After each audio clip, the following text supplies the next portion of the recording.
तो पेड़ कटने से कितने असर पड़ते हैं। वो जो CO2 एब्जॉर्ब कर रहे थे वो बंद हो गई, ऑक्सीजन जो निकाल रहे थे पेड़ पौधे वो बंद हो गई, पेड़ों से ही बारिश होती है, बारिश कम हो गई। और दूसरा वो जो लकड़ी कटी है ना, वो वापस कार्बन डाइऑक्साइड में कन्वर्ट होगी ही होगी। डिफॉरेस्टेशन एक बहुत बड़ा फैक्टर है ये CO2 एमिट का। जिस कंट्री में जानवर बहुत ज्यादा होंगे, जहां पशुपालन बहुत ज्यादा होगा, वहां हम पाएंगे कि मीथेन गैस का एमिशन भी बहुत ज्यादा है। टोटल CO2 एमिशन में भारत तीसरे नंबर पर आता है। इसमें चाइना है, फिर यूएस है, देन इंडिया है। तब वेनेजुएला आपने सुना होगा, जिसका एक लास्ट ग्लेशियर था वो भी अब पूरी तरीके से क्या हो चुका है, खत्म। और अब वहां पर एक भी ग्लेशियर नहीं है। क्या होगा जब एक देश के लोग बाउंड्री तोड़कर दूसरे देश में आएंगे? क्या होगा अगर श्रीलंकन से डूबने की वजह से भारत की तरफ भागना शुरू करें, बांग्लादेशी डूबने की वजह से भारत की तरफ आने की कोशिश करें? तो पूरी की पूरी एक तरीके से असंतुलन की स्थिति बनेगी हर देश में। किसी एक देश की बात नहीं है, बस होगा ये कि किसी देश पर ज्यादा इंपैक्ट पड़ेगा तो किसी देश पर इंपैक्ट कम पड़ेगा इस चीज का, पर असर तो सभी पर पड़ेगा। नमस्कार दोस्तों, मुक्ति मिशन में आपका स्वागत है और उम्मीद है आप दोस्तों सभी ठीक होंगे। दोस्तों आज हम एक ऐसे विषय की चर्चा करने जा रहे हैं जिस विषय की वजह से इस देश के और दुनिया के हर नागरिक की जिंदगी लगातार प्रभावित हो रही है, और जिस विषय को लेकर जनता में बहुत ज्यादा ज्ञान नहीं है, और वो मुद्दा कोई चर्चा का विषय भी लोगों में नजर नहीं आता, और ना ही उस विषय को लेकर देश और दुनिया की सरकारों में कोई बहुत ज्यादा हमें हलचल देखने को मिलती है। और उस विषय को लेकर देश और दुनिया के जितने भी शीर्ष वैज्ञानिक हैं लगातार हमें चेता रहे हैं, चेतावनी दे रहे हैं, लेकिन जनता भी और सरकारें भी उन वैज्ञानिकों की चेतावनी को लगातार अनदेखा और अनसुना कर रही है। तो जिस विषय की मैं बात कर रहा हूं उस विषय का नाम है क्लाइमेट चेंज, जिसको सामान्य भाषा में ग्लोबल वार्मिंग भी कहते हैं।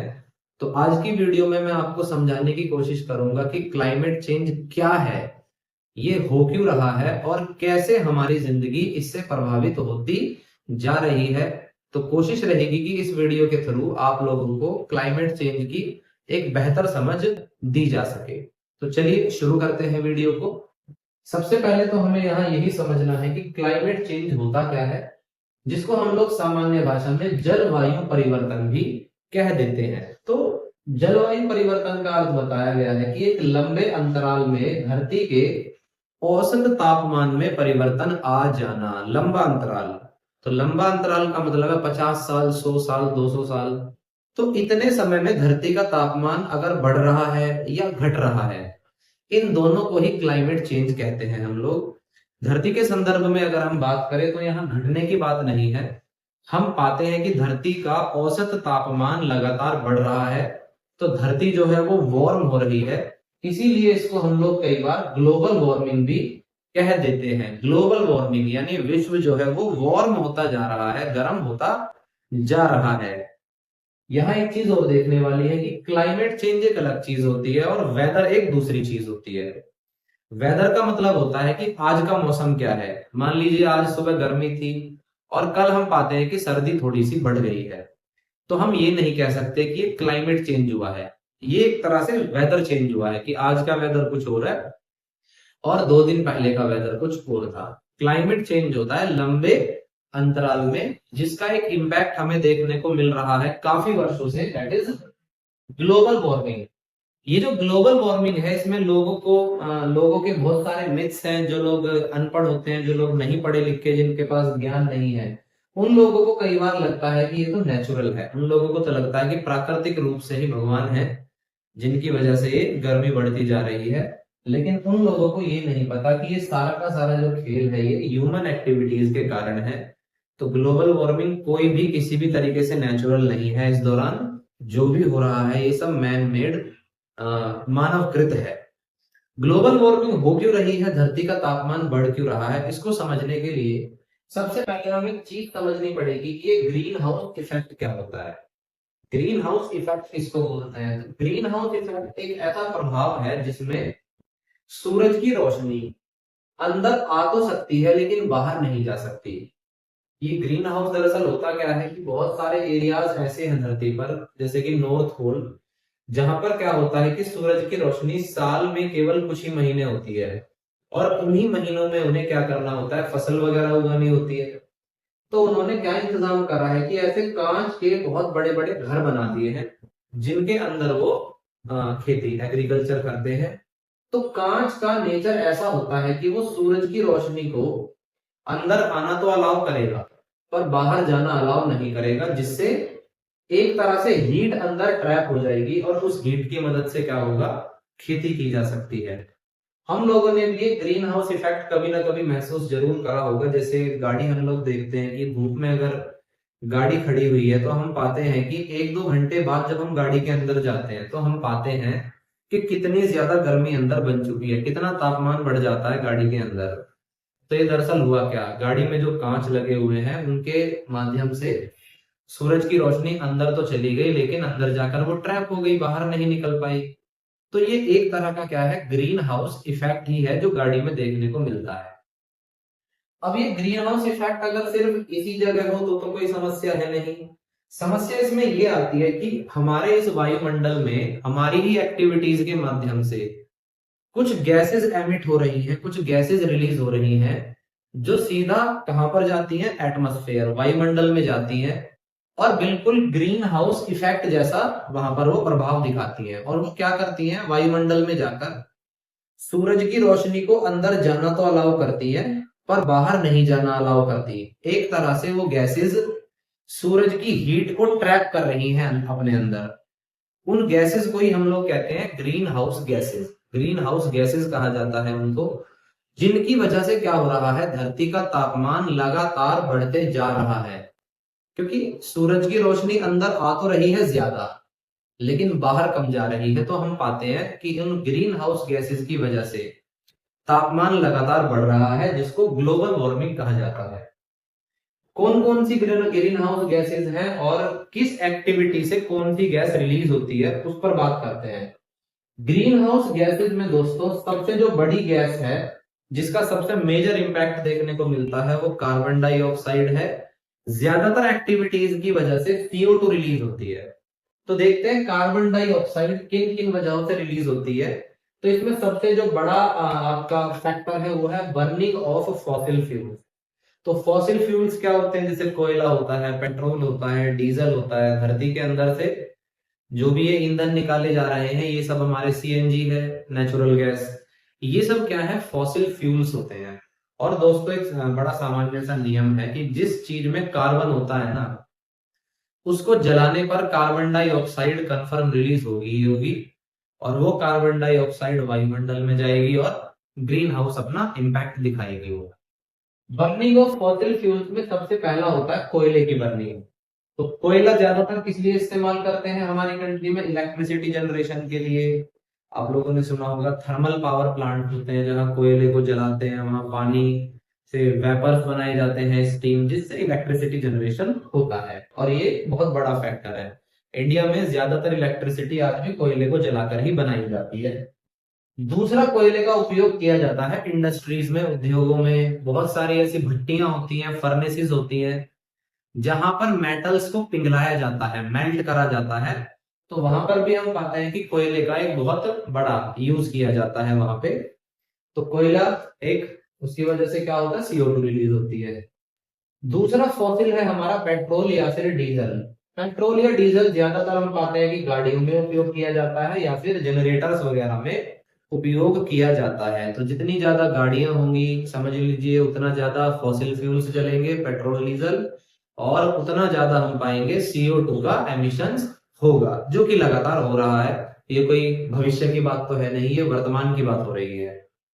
पेट्रोल या डीजल के अलावा इसमें तीसरा जो फैक्टर है वो है डिफोरेस्टेशन, जंगलों की कटाई, वनों की कटाई, जो कि एक बहुत बड़ा फैक्टर है। वर्तमान समय में हम पाते हैं कि हमारे देश में भी और दुनिया में भी वनों का जो क्षेत्र है वो धीरे धीरे कम होता जा रहा है। वनों में पेड़ होते हैं और पेड़ दोस्तों क्या होते हैं, ये नेचुरल एब्जॉर्बर होते हैं कार्बन डाइऑक्साइड के। पेड़ों का सीधा सीधा काम होता है हवा में मौजूद CO2 को एब्जॉर्ब करना और उसको एक तरीके से ना लकड़ी बना देना।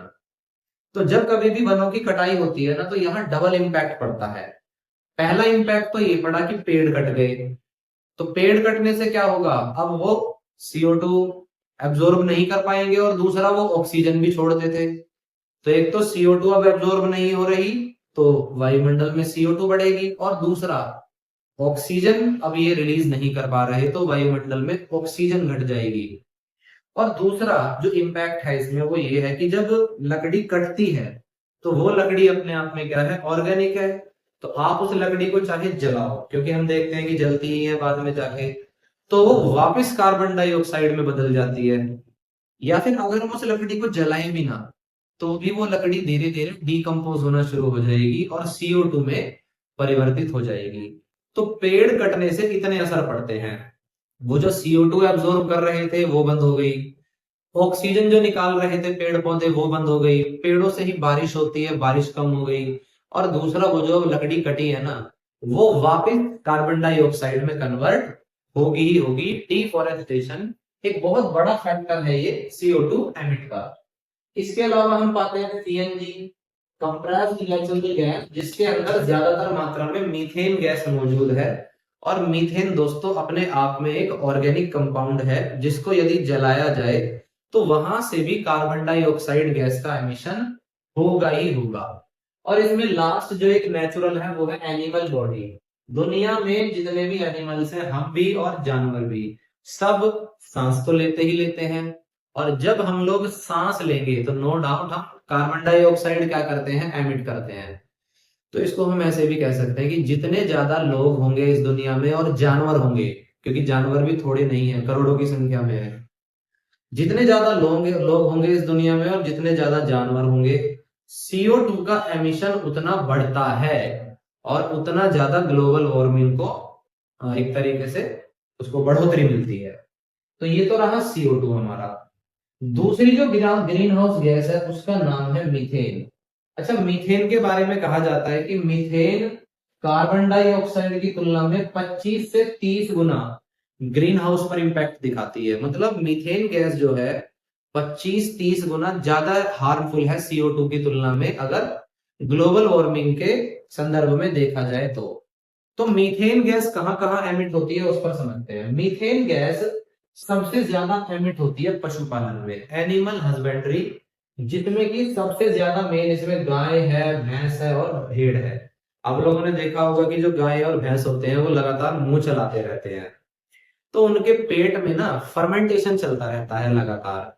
तो जितने भी ये जो जानवर होते हैं जो गाय मुंह चलाते रहते हैं, जिसको नॉर्थ इंडिया में सामान्यतः जुगाली बोलते हैं, तो इनकी बॉडी से मीथेन गैस रिलीज होती है।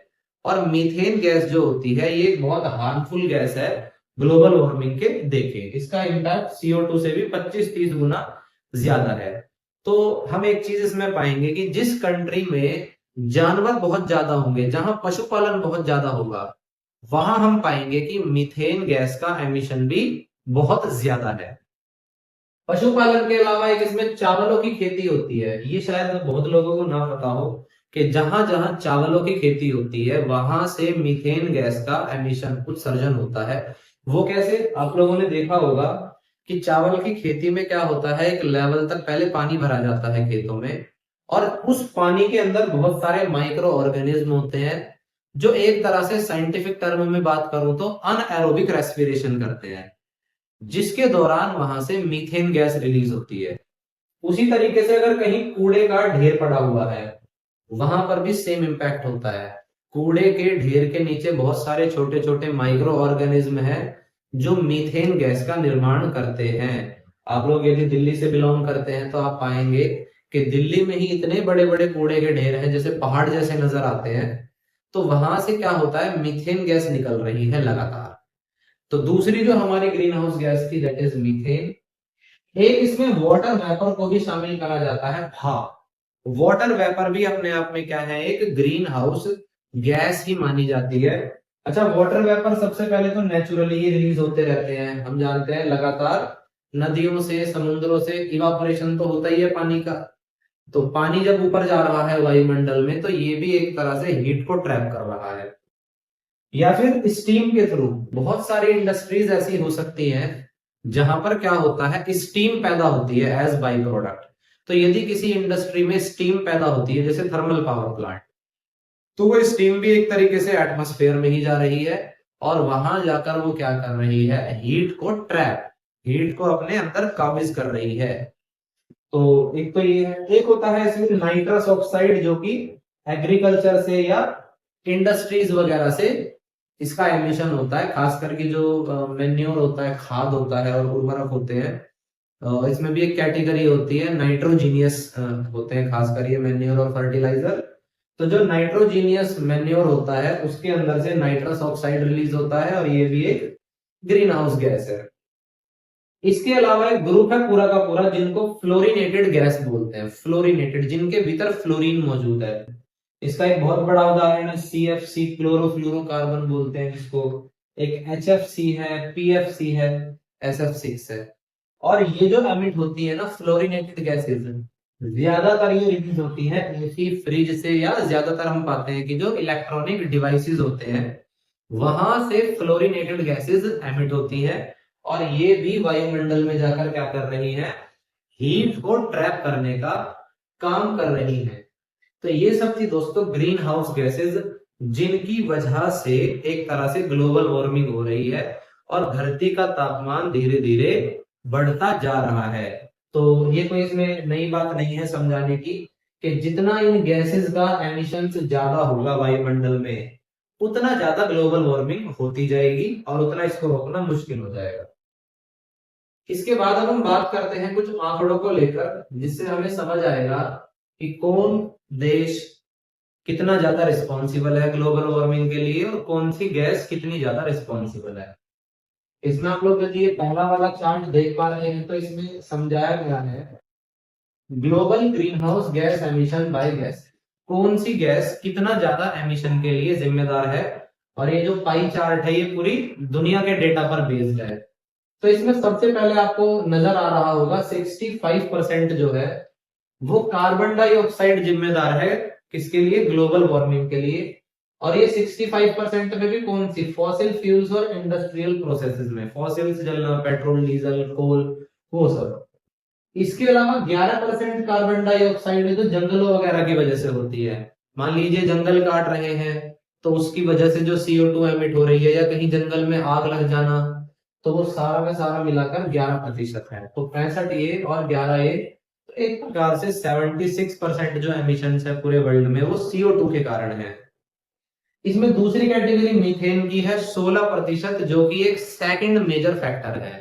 तो मीथेन गैस जो है पूरी दुनिया में वो 16% जिम्मेदार है ग्लोबल वार्मिंग का। अच्छा, इसमें 16% को अंडर एस्टिमेट करने की बिल्कुल भी जरूरत नहीं है।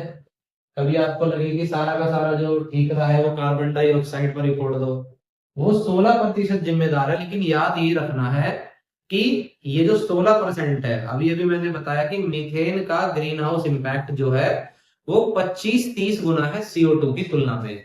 तो ये 16% भी एक बहुत बड़ा रोल प्ले करता है, जो कि इसका ज्यादातर हिस्सा मैंने बताया जानवर पालने से आता है, गाय भैंस वगैरह, भेड़।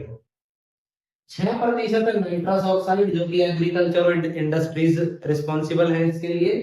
और 2% है फ्लोरिनेटेड गैसेज, जो कि इलेक्ट्रॉनिक डिवाइस, खास करके AC, फ्रिज या कोई भी कूलिंग डिवाइस हो, वहां से ये गैस रिलीज हो रही है।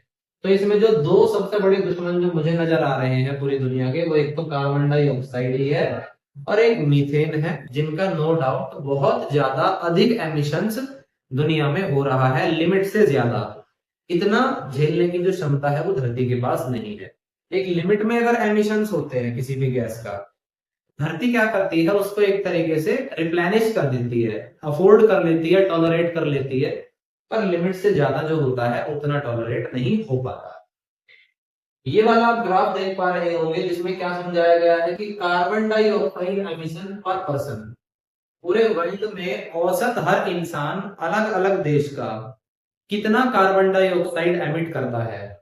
इसको देखने से हमें थोड़ा समझ आ जाएगा कि कौन सा देश ज्यादा जिम्मेदार है ग्लोबल वार्मिंग को लेकर। तो इसमें यदि पर पर्सन के हिसाब से देखा जाए तो इसमें सबसे ऊपर है सऊदी अरबिया। इसमें आप देखेंगे तो लगभग 22-23 टन कार्बन डाइऑक्साइड प्रति वर्ष सऊदी अरब का एक एवरेज इंसान क्या करता है, एमिट कर रहा है। जिसके बाद नंबर USA का आता है 15 के आसपास, फिर रशिया आता है, फिर ईरान आता है, फिर चाइना आता है। और इंडिया को यदि देखा जाए तो इंडिया 8वें नंबर पर है शायद। इसमें यदि इंडिया का हम देखेंगे तो लगभग 3-4 टन कार्बन डाइऑक्साइड प्रति वर्ष एक औसत भारतीय क्या कर रहा है, एमिट कर रहा है।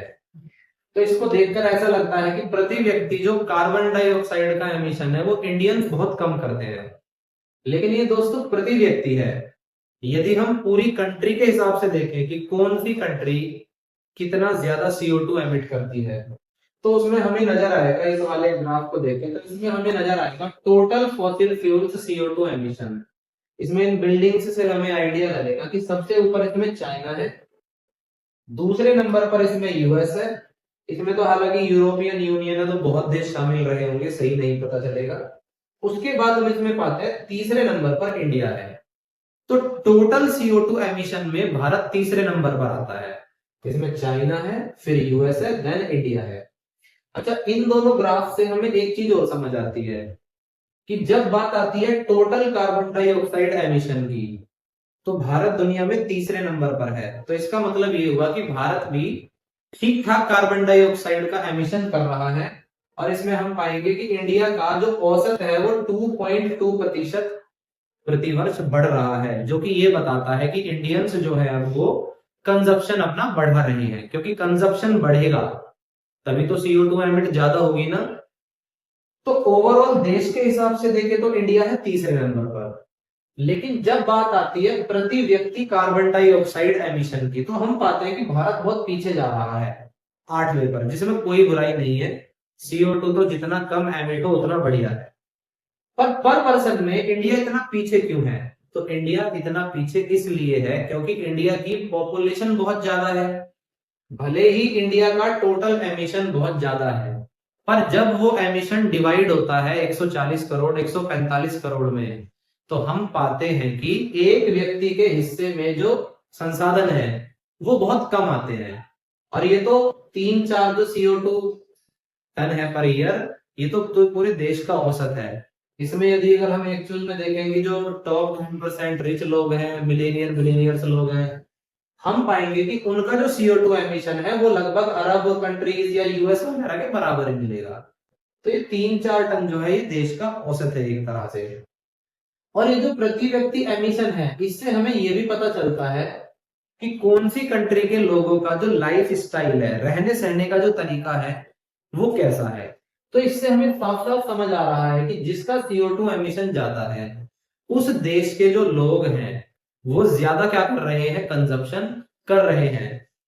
अच्छा, इसमें मैं एक फैक्ट आपको और बता देता हूं जो आपको नजर आएगा कि जिस कंट्री में नॉनवेज यानी मीट ज्यादा खाया जाता है उस कंट्री का जो कार्बन डाइऑक्साइड एमिशन है प्रति व्यक्ति भी और टोटल में भी, जैसे चाइना है, यूएस है, इनका जो कार्बन डाइऑक्साइड एमिशन है वो ज्यादा ही मिलेगा। जैसे इसमें आप अगर अरब देश को देखोगे तो अरब देश में ज्यादा ही मांस खाया जाता है, तो उनका प्रति व्यक्ति CO2 एमिशन बहुत ज्यादा है। हाँ, टोटल के मामले में अरब कहीं भी नहीं है, क्योंकि टोटल के मामले में अरब इसलिए नहीं है क्योंकि वहां की जनसंख्या 150 करोड़ नहीं है। अगर हम चाइना को देखें तो चाइना जो है टोटल एमिशन में भी सबसे ऊपर है और प्रति व्यक्ति एमिशन में भी वो ठीक ठाक अपनी पोजीशन बनाए रखे है। तो कुल मिला के बात यह है कि एमिशंस घटने चाहिए, प्रति व्यक्ति भी और टोटल भी घटने चाहिए अगर प्रकृति की बात करें तो। इसमें हमें नजर आ रहा है प्रति व्यक्ति फॉसिल CO2 एमिशन पिछले 20 सालों में, मतलब प्रति व्यक्ति जो कार्बन डाइऑक्साइड एमिशन है वो किस कंट्री में कितना बढ़ा और कितना घटा। जैसे चाइना में यदि देखें तो पिछले 20 सालों में 1.5% प्रति वर्ष एमिशंस बढ़ाए हैं। यूनाइटेड स्टेट्स ने थोड़ा सा कम करा है, यूरोपियन यूनियन में भी थोड़ा सा कम हुआ है। इंडिया के एस्पेक्ट में देखें तो 1.1% पर ईयर एमिशंस पिछले 20 सालों में बढ़े हैं, जिसमें मुझे नहीं लगता कि कोई बहुत परेशानी वाली बात है। बिकॉज आप यदि इनकी बिल्डिंग्स को देखोगे तो यूनाइटेड स्टेट्स घटने के बाद भी इनके एमिशंस कहाँ है, और जो आपका चाइना है वो बढ़ने के बाद भी है। इंडिया जो है वो बढ़ने के बाद भी अभी बहुत पीछे है। हालांकि मैं ये नहीं कह रहा कि एमिशंस और ज्यादा बढ़े, क्योंकि बात जब पृथ्वी की आती है तो उसमें होना ये चाहिए कि चीजों को जितना कम हो सके किया जाए। लेकिन भारत की जितनी जिम्मेदारी है मुझे लगता है उनसे ज्यादा जिम्मेदारी इन बड़े बड़े जो अपने आप को विकसित राष्ट्र बोलते हैं इनकी जिम्मेदारी ज्यादा है, क्योंकि इनके जो एमिशंस है वो बहुत ज्यादा है। तो ये जो चार्ट है इनसे कुछ हमारी समझ बनी होगी। अगला जो है हम समझते हैं, जो कि एक बहुत मेजर बात है, बहुत इंपॉर्टेंट बात है, जलवायु परिवर्तन का असर क्या है। तो शायद ही हमारी जिंदगी का कोई ऐसा क्षेत्र रहा हो जहां पर जलवायु परिवर्तन का असर ना पड़े। तो इसमें सबसे पहला और सबसे जो मेजर इम्पैक्ट है वो है ग्लेशियर्स का पिघलना। जैसा कि हम लोग जानते हैं कि ग्लेशियर्स है पोल्स की तरफ है, और जिनसे लगातार क्या होता है, वो पिघलते हैं, मेल्ट होते हैं, जिनसे नदियों में पानी आता है, और उस नदी के पानी की वजह से ही खेती हो पा रही है, लोग पानी मिल जाता है, खास करके उत्तर भारत में। लेकिन सोचिए क्या होगा कि अगर टेम्परेचर बहुत जल्दी से ज्यादा ज्यादा बढ़ने लगे, जो कि बढ़ रहा है। तो इससे हो ये रहा है कि लगातार ग्लेशियर्स के पिघलने की जो गति है वो बढ़ती जा रही है। आप यदि आंकड़े उठाएंगे तो भारत के ही जो गंगोत्री यमुनोत्री ग्लेशियर्स हैं, ये भी हम पाएंगे कि लगातार तीव्र गति से पिघल रहे हैं। एक तो कंट्री ही है वेनेजुएला, आपने सुना होगा, जिसका एक लास्ट ग्लेशियर था, वो भी अब पूरी तरीके से क्या हो चुका है, खत्म, और अब वहां पर एक भी ग्लेशियर नहीं है। अच्छा, ग्लेशियर पिघलेंगे तो सबसे पहले होना यह है कि जो नदियां हैं उनके अंदर पानी का जलस्तर बढ़ेगा और लगातार बाढ़ आएंगी, जिसकी वजह से बारिश भी आएंगी, बादल भी फटेंगे, तो नेचुरल डिजास्टर। दूसरा इससे ये होगा कि जब नदियों में पानी बढ़ेगा तो वो नदियों का जो पानी है वो सीधा नदियों के माध्यम से जाता है समुद्र में, और समुद्र में धीरे धीरे जलस्तर बढ़ रहा है, बढ़ता है। इसमें भी आप यदि आंकड़े पढ़ेंगे तो प्रतिवर्ष कुछ सेंटीमीटर हम पाते हैं कि समुद्र का जो जलस्तर है बढ़ रहा है, और जब समुद्र का जलस्तर बढ़ता है तो समुद्र में आती है सुनामियां, और सुनामी भी आएगी तो उससे होगा ये कि जितने भी शहर या राज्य हैं जो कि संपर्क में है, समुद्र से जुड़े हुए हैं, भारत के ही उत्तर भारत के जितने सारे के सारे राज्य हैं वो सब कनेक्ट करते हैं, तटीय क्षेत्र हैं। तो जब समुद्र का जलस्तर बढ़ेगा तो सीधी सी बात है क्या होगा, वो डूबेंगे शहर। आप यदि पढ़ते हैं, आपने सुना हो, तो जो बैंकॉक है वहां की राजधानी है थाईलैंड। वो लोग तो इस बात पर विचार भी कर रहे हैं लगातार कि जो थाईलैंड है वो पूरा का पूरा तटीय क्षेत्र है, वो तो अपनी राजधानी को ही शिफ्ट करने की तैयारी कर रहे हैं, क्योंकि तटीय क्षेत्र है, डूबेगा, उन्हें पता है। इसके अलावा जो टापू देश है, जितने भी आइलैंड हैं जिनकी जनसंख्या किसी की 1,00,000 है, किसी की 50,000 है, उदाहरण के लिए भारत के ही नीचे यदि हम जाए तो मालदीव है, एक तो अभी ताजा ताजा है ऑस्ट्रेलिया के पास एक आइलैंड है टुवालू नाम से, उनके ऊपर इतना बड़ा संकट है कि वो कहाँ जाएंगे, कहाँ जाएंगे बेचारे। तो इससे होगा ये कि जब पूरे के पूरे शहर नष्ट होंगे, बच्चे मरेंगे, बूढ़े मरेंगे, तो बड़ी सोचता हूँ कई बार तो बड़ी एक दर्दनाक स्थिति सामने आती है, मंजर नजर आता है कि क्या होगा उस दौरान। उससे मुझे जो लगता है आगे ये होगा कि पलायन होगा जबरदस्त। मान लीजिए भारत का ही जो दक्षिणी क्षेत्र है वो डूबना शुरू करे, तो लोग क्या करेंगे, लोग दक्षिण से शिफ्ट होकर उत्तर की तरफ आना शुरू करेंगे, तो पलायन होगा। और ये तो चलो एक राज्य का दूसरे राज्य में पलायन एडजस्ट भी कर लेंगे, चलो जैसे तैसे एक ही देश के लोग हैं।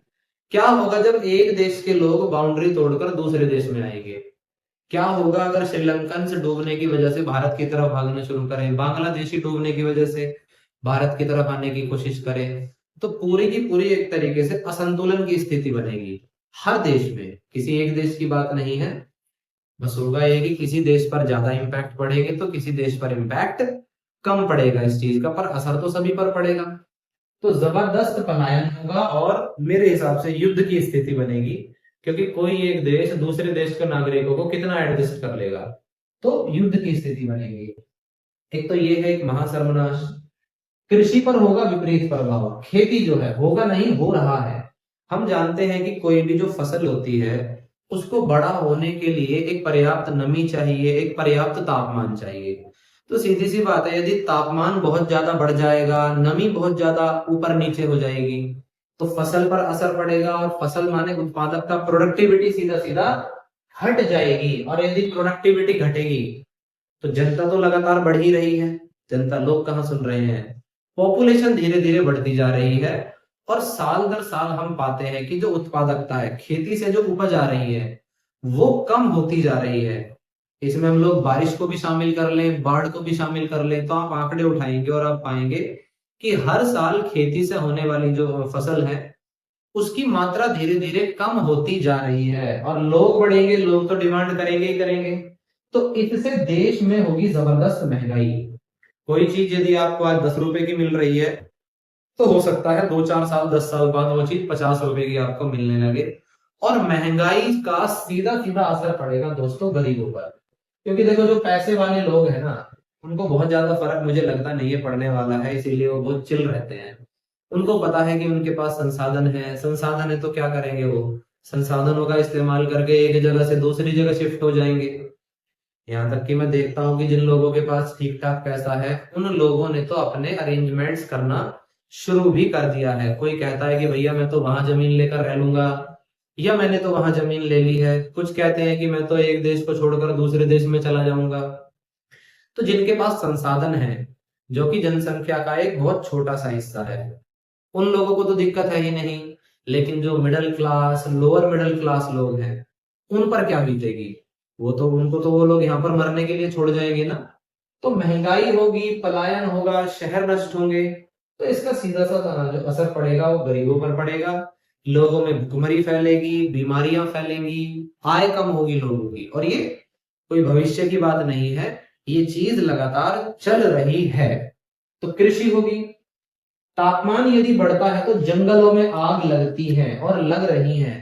इसका जीता जागता उदाहरण 2025 के शुरुआत में ही कैलिफोर्निया रहा है, जिसमें हमने पाया था कि लगातार कई हफ्तों तक कैलिफोर्निया में आग लगी रही। आई थिंक कैलिफोर्निया नहीं था, लॉस एंजलिस था, माय मिस्टेक। तो वहां पर लगातार आग लग रही थी और सरकार ने पूरा दमखम झोंक दिया था अपना, तब जाकर वो आग बुझी, लेकिन फिर भी बहुत ज्यादा नुकसान हुआ। तो गर्मी की वजह से जंगलों में आग लगती है, जंगल नष्ट होते हैं, और जंगल नष्ट होंगे और आग लगने से एक इम्पैक्ट हो रहा है, आग लगता है तो धुआं, तो वो अपने आप में एक अलग एमिशन होता है कार्बन डाइऑक्साइड का। पेड़ कम हुए, वो दूसरा नुकसान। तो जंगलों में आग लगती है। पशुओं की प्रजातियों पर संकट है। तो पशु एक ऐसे हैं जिनको देखकर कई बार मुझे बहुत ज्यादा दया आती है, क्योंकि कई बार मुझे लगता है कि चलो यार इंसान है, इंसान तो अपना अपना सब देख ही लेंगे, सबने अपने अपने अरेंजमेंट कर लेंगे। हालांकि उसमें भी गरीबों पर ज्यादा संकट रहेगा। पर कई बार मैं सोचता हूँ कि पशुओं का क्या होगा। पशु वो प्रजाति है जिसका इस ग्लोबल वार्मिंग में जो कंट्रीब्यूशन है वो रत्ती भर भी नहीं है। जंगल में पशु हैं, वो कहेंगे कि भैया मैंने क्या करा था, मेरे ऊपर ये आफत क्यों आई है। तो सीधी सी बात है, तापमान बढ़ रहा है, जंगलों में आग लग रही है, या फिर मान लीजिए बाढ़ आ गई है, तो पशुओं पर तो संकट है ही। जंगल में कोई मान लो हिरण है, शेर है, ऊदर है, उनका क्या इसमें दोष है? समस्या तो पैदा करी गई है इंसानों के द्वारा, लेकिन इसको भुगत कौन रहा है? भुगतेगा कौन? जानवर भुगतेंगे। भाई मान लीजिए रोड पर बहुत ज्यादा तापमान है, दिल्ली है, 50 डिग्री सेल्सियस टेम्परेचर है, तो लोग तो चलो जैसे तैसे घर के अंदर बैठे हुए हैं, अपना बचाव कर ही रहे हैं, ठंडा पानी पी रहे हैं, ठंडे पानी में नहा रहे हैं। मैं कई बार पूछता हूँ उन लोगों से कि रोड पर जो कुत्ता घूम रहा है, उसने तुम्हारा क्या बिगाड़ा है? बताओ, उसको कौन बचाएगा?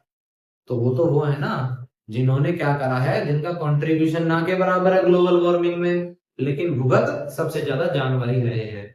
और यही बात देखो हर कंट्री में गरीबों पर भी लागू होती है। गरीबों के बारे में भी कई बार मैं सोचता हूँ कि इनके एमिशंस जो है कार्बन डाइऑक्साइड के, वो बहुत थोड़े से हैं, क्योंकि इन बेचारों के पास भोगने के लिए संसाधन ही नहीं है, तो ये एमिशन कहां से करेंगे? तो एमिशन कर वो रहे हैं जिनके पास पैसा बहुत ज्यादा है।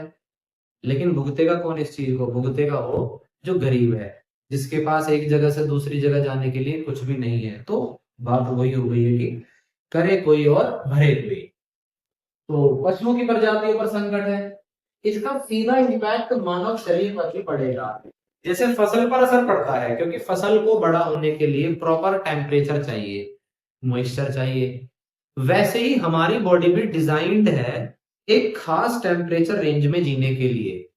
भाई हम जो जीते हैं सामान्यतः इंसान है, वो कितना जी सकता है? हद से हद कितना? 40-45 डिग्री सेल्सियस टेम्परेचर झेल पाती है बॉडी। मिनिमम में जाओगे तो -5 डिग्री, -10 डिग्री। तो इतनी टेम्परेचर रेंज में इंसान की बॉडी सही से काम करती है। तो यदि टेम्परेचर एक सीमा से पार जाता है, तो इससे क्या होगा? हमारी बॉडी जो है उसके बिहेवियर में भी चेंज आएगा, हमारी जो मानसिकता है वो भी चेंज हो जाएगी। हो सकता है कई बार हम पागलों की तरह बिहेव करने लगे। हो सकता है कोई हमसे बात करे और हमें एकदम से गुस्सा आ जाए, किसी ने कोई सामान्य सी बात करी और हम बाहर धूप में से निकल के आए और बस भेजा गर्म था और हमने एकदम से क्या कर दिया, गुस्सा कर दिया उसको या मारपीट कर दी, तो हम पाएंगे कि इससे ह्यूमन बिहेवियर पर भी बहुत ज्यादा इम्पैक्ट देखने को मिलेगा ड्यू टू ग्लोबल वार्मिंग। एक बर्फ के नीचे दबे माइनस, ये बहुत बड़ा फैक्टर है। जैसे कि हम जानते हैं कि ग्लेशियर्स हैं, तो बताते हैं वैज्ञानिक कि जो ग्लेशियर्स हैं, उन ग्लेशियर्स के नीचे पता नहीं कितने सालों से बहुत सारे वायरस और बैक्टीरिया दबे पड़े हैं, और वो भी इनएक्टिव स्टेट में। इनएक्टिव है वो, पर जैसे ही क्या होगा, वो ग्लेशियर्स पिघलेंगे और ग्लेशियर्स के पिघलने से क्या होगा, नीचे दबे हुए वायरस बाहर आएंगे और बाहर आएंगे तो आबादी की भी तरफ जाएंगे। और वो ऐसे वायरस हैं जिनका सामना ह्यूमन बॉडी ने कभी करा ही नहीं है, मतलब हमारी इम्यूनिटी ही नहीं है उनको झेल पाने की। इसका एक उदाहरण कोरोना रहा है। कोरोना पहली बार आया था दुनिया में, तो देखो कितनी उसने त्राहिमाम कर दिया था, इतने लोग मरे थे सिर्फ एक कोरोना की वजह से। तो सोचिए, जब ग्लेशियर्स पिघलेंगे तो ना जाने कितने वायरस बैक्टीरियाज बर्फ के नीचे से निकल कर आएंगे और महामारी फैलेगी। मतलब ऐसे समझ लीजिए, गांव के गांव, शहर के शहर तबाह हो जाएंगे। तो इतने खतरनाक इम्पैक्ट है जलवायु परिवर्तन के। और दोस्तों, दुर्भाग्य की बात यह है कि इतनी मतलब बड़ी तबाही दस्तक दे रही है मानव सभ्यता के सामने, लेकिन इस विषय पर कोई बात करने को तैयार नहीं है। बात करते भी हैं तो बस नॉर्मली कर लिया कि हाँ भाई क्लाइमेट चेंज कुछ है, आएगा 100-200 साल में आएगा, तब तक हमारा क्या है, हम तो मर जाएंगे, निकल लेंगे, बस हमारी जिंदगी बढ़िया तरीके से चलती रहे। और ना ही ये कभी राजनीति का मुद्दा बन पाता। हम पाते हैं कि हमारा ही देश है, अलग अलग देश है, छोटे मोटे मुद्दों पर देश की सरकारें पलट जाती हैं, सरकारें बन जाती हैं, बिगड़ जाती हैं। ये एक ऐसा कॉमन मुद्दा है जो हर इंसान के लिए जरूरी है, लेकिन ये कभी राजनीति में एक मुद्दा नहीं बन पाता। तो कारण यही है कि अज्ञान है लोगों का, और लोग इस विषय को लेकर उतने गंभीर नहीं है, ना जानते कि चल क्या रहा है। तो ये थे जलवायु परिवर्तन के प्रभाव। और मेरा ऐसा मानना है कि लोगों में जागरूकता फैलाने की इस चीज को बहुत ज्यादा जरूरत है, तब जाकर मतलब एक ऐसा विषय हो जाना चाहिए लोगों में, कॉमन विषय, तभी जाकर लोगों को पता चलेगा कि ये चीज क्या है। सरकारों तक बात पहुंचेगी कि हाँ भाई जनता भी जागरूक हो रही है, जनता जागरूक हो रही है, तो इसको लेकर कदम उठाए जाने चाहिए। ग्लोबल वार्मिंग को कम करने के क्या उपाय हो सकते हैं? तो इसमें सबसे बड़ा कहते हैं, एक साधो सब सदे। एक चीज ठीक कर लो, बाकी ना अपने आप ठीक हो जाएगा। रिड्यूस करनी चाहिए पॉपुलेशन, करनी चाहिए क्या, होनी चाहिए। भारत में ही 140 करोड़ से ज्यादा है, पूरी दुनिया में 800 करोड़ लोग हैं। ये तो इंसान है, साथ में जानवर भी हैं करोड़ों की संख्याओं में। पॉपुलेशन कम होगी तो क्या होगा, पॉपुलेशन कम होगी तो दोस्तों हर चीज कम हो जाएगी। एक इंसान की जो जो जरूरत है वो हर चीज कम हो जाएगी। उदाहरण के लिए, यदि मैं कपड़ा पहन रहा हूँ तो क्या होगा, वो जो कपड़ा बनाने वाली जो फैक्ट्रीज है वो कम होंगी, एमिशन कम हो गया। यदि मैं खा रहा हूं तो वो किसी खेत से आ रहा है, उस खेत की अब कोई जरूरत नहीं होगी दुनिया में, तो वहां पर पेड़ आ जाएंगे। मैं इलेक्ट्रिसिटी यूज कर रहा हूं तो इलेक्ट्रिसिटी आ रही है कहीं कोयले को जलाकर, तो यदि जनसंख्या कम हो जाती है तो कोयला जलाने की जरूरत नहीं पड़ेगी। पॉपुलेशन यदि कम हो जाए तो क्या होगा, हर चीज में कमी आएगी, हर तरह के एमिशंस कम हो जाएंगे। पॉपुलेशन कम करने के लिए देखो, सबसे पहले ना जनता को जागरूक होने की जरूरत है। जनता समझे कि भैया इतने बच्चों की या इतने बड़े बड़े परिवारों की जरूरत है क्या, हम इतने लोग हो चुके हैं, ठीक है, इससे इतनी तरह की समस्याएं हैं। जैसा कि अभी अभी हमने ग्राफ के माध्यम से समझा था कि देश जो है वो कार्बन एमिशन के मामले में तीसरे नंबर पर है, पर जब जनसंख्या में बढ़ता है वो एमिशन, तो भारत 8वें नंबर पे जा रहा है। मतलब भारत में एमिशन तो बहुत है, पर हर इंसान के हिस्से में संसाधन बहुत कम आ रहे हैं, कारण जनसंख्या बहुत ज्यादा है इस दुनिया में, इस भारत में पहले नंबर पर है हम। सोचिए थोड़ा ध्यान से कि अगर 140 करोड़ की जगह ये 70 करोड़ हो जाए तो एमिशन से सीधा डबल हो जाएंगे प्रति व्यक्ति के। टोटल एमिशन डबल नहीं होगा, जनसंख्या यदि आधी कर दी जाए तो हर व्यक्ति के हिस्से में डबल संसाधन पड़ेंगे। जैसे एक उदाहरण से, अगर पूरा देश जो है मान लो 200 रोटी खाता है और अभी 140 लोग हैं देश में, तो एक इंसान के हिस्से में लगभग 1.5 रोटी पड़ी। पर यदि 140 लोग की जगह 70 लोग रह जाएं, रोटी अभी भी 200 ही है, तो हर इंसान के हिस्से में लगभग 3 रोटी पहुंच जाएंगी। तो जनसंख्या कम होने से हर चीज की जरूरत कम हो जाएगी, प्लस देश के टोटल एमिशन पर कोई फर्क नहीं पड़ेगा, परंतु हर व्यक्ति का जो लिविंग लाइफ स्टाइल है, वो जीवन स्तर जो है वो अपने आप उठ जाएगा। तो उसके लिए जनता को जागरूक होने की जरूरत है, प्लस सरकार में इतना दम होना चाहिए कि कहे कम से कम कि भैया जनसंख्या कम होनी चाहिए, देश की बहुत ज्यादा है। और इनके जीते जागते उदाहरण हैं, हमें बहुत सारी यूरोपियन कंट्रीज है, वेस्टर्न कंट्रीज है, हमें उनके उदाहरण देखने चाहिए कि वो उन लोगों ने कम जनसंख्या है उन लोगों की और कितने वो खुशहाल जी रहे हैं। किसी भी चीज का यदि पैरामीटर में यदि देखा जाए, उनकी रैंकिंग देखी जाए, तो वो हमसे बहुत आगे है। कम जनसंख्या है, हेल्थ अच्छी मिल पा रही है, एजुकेशन अच्छी मिल पा रही है उन लोगों को, रोड अच्छे बने हुए हैं, हरियाली है, नदियां साफ है। तो कम जनसंख्या होगी तो मैनेज करना भी आसान होगा। तो अपने उन कंट्री से थोड़े उदाहरण लो ना, वो कंट्रीज कितना अच्छे से रह रही है। एक इसका तरीका हो सकता है शिफ्ट टू ग्रीन एनर्जी, मतलब देश में जो भी एनर्जी की रिक्वायरमेंट है उसमें हम फॉसिल फ्यूल्स का उपयोग कम से कम करें और ग्रीन एनर्जी की तरफ क्या हो जाए, शिफ्ट हो जाए। जैसे हम विंड एनर्जी का उपयोग कर सकते हैं, पवन चक्कियां, हाइड्रो इलेक्ट्रिक पावर प्लांट, पहाड़ों में आप लोगों ने देखा होगा कि जल की मदद से बिजली का निर्माण होता है कई जगह। सोलर एनर्जी पर हम लोग जा सकते हैं, या गाड़ियों में यदि हम लोग बात करें तो हम लोग इलेक्ट्रिक व्हीकल पर शिफ्ट कर सकते हैं। इसका जीता जागता उदाहरण है चाइना। चाइना में हम पाते हैं कि एक बहुत बड़ा तबका जो है पेट्रोल और डीजल की गाड़ियां छोड़कर अब इलेक्ट्रिक व्हीकल पर शिफ्ट हो चुके हैं।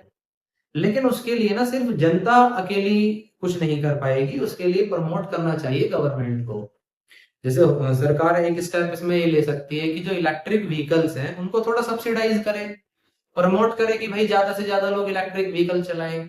हम लोग दिल्ली के एरिया में रहते हैं तो हम देखते हैं कि यहाँ इतना पोल्यूशन है, और इस पोल्यूशन का एक बहुत बड़ा योगदान गाड़ियों से निकलता हुआ धुआं है। तो इलेक्ट्रिक व्हीकल पर यदि हम शिफ्ट हो जाएंगे तो कम से कम ये जो इतना पोल्यूशन हम पी रहे हैं, जहर पी रहे हैं, ये तो घट जाएगा। इलेक्ट्रिक व्हीकल पर मूव किया जा सकता है। कोयले से जो बिजली बनती है देश में, हम चाहें तो शिफ्ट करके ग्रीन एनर्जी पर भी आ सकते हैं, लेकिन उसके लिए सबसे पहले जनता जागरूक होनी चाहिए, और जनता जागरूक होगी तब जाकर वो सही मुद्दे समझ पाएगी और सरकार के सामने सही मुद्दे रख पाएगी, वरना किसी को क्या फर्क पड़ता है। एक इसमें और है कि हम जितना जानवरों पर कम निर्भर होंगे, आप एक चीज पाएंगे कि जो कंट्री मांस, दूध, चमड़ा, मतलब नॉनवेज जहां ज्यादा खाया जाता है, हम पाएंगे कि प्रति व्यक्ति कार्बन एमिशन उनका बहुत ज्यादा है। और इसका सीधा सा रीजन यही है कि जो मांस होता है ना दोस्तों, इसको बनने में संसाधन बहुत ज्यादा लगते हैं। उदाहरण के लिए यदि आप 1 किलो मांस खा रहे हो, चिकन वगैरह खा रहे हो, तो आप ये मानकर चलो कि उस 1 किलो मांस को बनने में कई किलो तो अन्न लगा होगा, फसल लगी होगी, पत्ते लगे होंगे, और कई किलो, कई लीटर पानी लगा होगा, तब जाकर क्या बना है, वो 1 किलो आपका नॉन वेज मांस बना है। तो मांस खाने वाले जो लोग हैं या कंट्रीज हैं, मैं एक तरीके से कहना चाहूंगा कि वो बर्डन है, मतलब एक तरीके से वो कार्बन एमिशन को डबल ट्रिपल स्पीड से बढ़ा रहे हैं। तो क्योंकि 1 किलो अगर मांस है, और मैंने कहा कि कई किलो जब वो आटा, जब वो पत्ते वगैरह खा रहा है, तब जाके वो बन रहा है, तो वो कई किलो जो पत्ते हैं सोचो कहां से आ रहे हैं, वो खेती हो रही है ना कहीं। तो बहुत सारी खेती करनी पड़ रही है सिर्फ जानवरों को खिलाने के लिए, जिससे कि फिर लोग उनका मांस खा पाए, दूध पी पाए।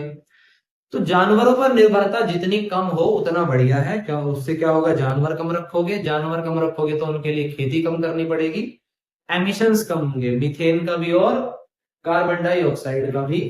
तो सबसे पहला तो इसमें मैं यही कहूंगा कि विषय को नॉर्मलाइज करें, मतलब समझें कि ये चीज क्या है, और चर्चा का विषय बने आपस में।